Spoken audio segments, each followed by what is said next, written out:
des tests, mais j'informe mes patients que ces tests ne sont pas fiables. D'accord avec ça, Sylvie Briand?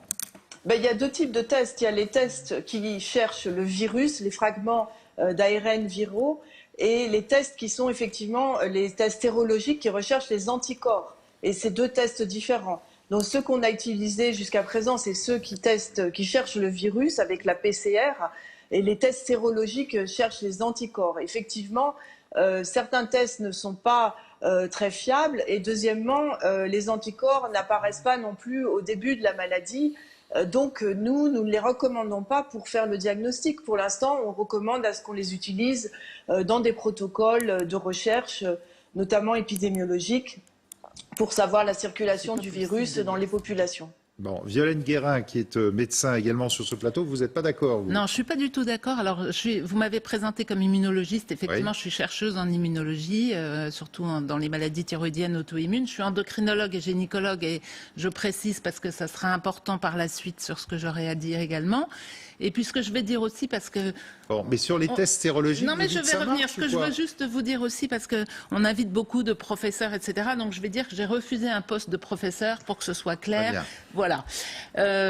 Donc sur les tests sérologiques, au niveau immunité, l'immunité, elle est dans l'ensemble acquise. Il y a un point qui est très important, c'est qu'effectivement sur cette pathologie-là, on a l'impression qu'il faut faire les tests à distance des derniers symptômes, parce qu'il y a beaucoup de faux négatifs qui sont liés au fait que les tests sont faits trop tôt. Ensuite, il y a des tests qui sont parfaitement validés au niveau mondial. Il y en a même qui sont validés en France. En revanche, la Direction générale de la santé ne les reconnaît pas et ne les valide pas aujourd'hui.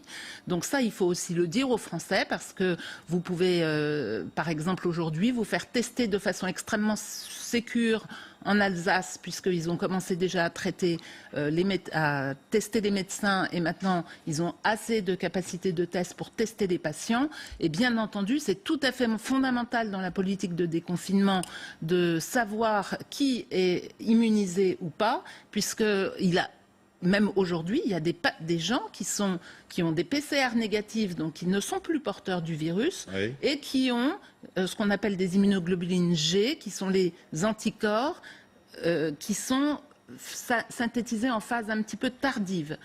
Au début, on a des anticorps qui s'appellent les IgM en phase précoce.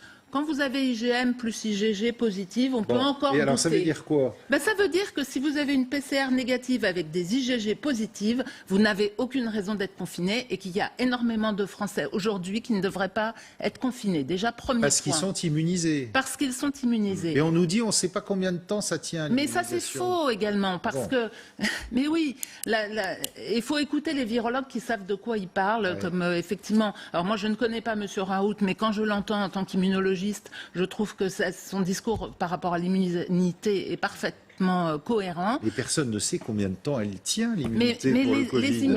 Les immunités tiennent pour la plupart des virus. Alors, on nous a opposé le virus du sida, par exemple, avec le fait que... Mais ça n'a rien à voir. Ça n'a rien à voir, on est bien d'accord, mais on entend un peu de tout et n'importe quoi. Mais un virus, de façon générale, permet...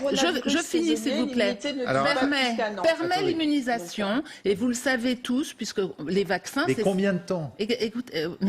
Écoutez-moi, les vaccins permettent justement ces immunisations. Et pourquoi on fait des rappels de vaccins?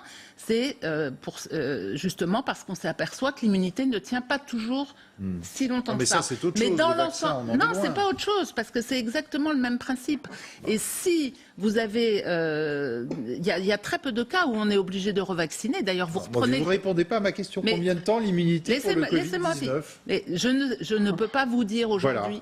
Voilà. Personne ne le sait. Si, il y a quand même des infos, mais on a les infos qui sont forcément courtes, puisque le virus a été identifié de façon courte. On ne le connaît que depuis 2-3 mois. Mais il faut quand même s'occuper de ce qu'on connaît en virologie. Mais ça, et par exemple, le contraire. Si vous prenez l'exemple de la varicelle, c'est un des seuls virus dont on sait qu'il peut effectivement reparler sous forme de zona, mais dans l'ensemble, on sait s'immuniser quand on a été malade. Sylvie Briand, d'accord avec ce que vous entendez là sur l'immunité si on a été porteur du virus? Est-ce qu'on peut avoir un certificat d'immunisation? On en est revenu en France de ça. En fait, effectivement, il y a un développement d'anticorps avec le Covid-19.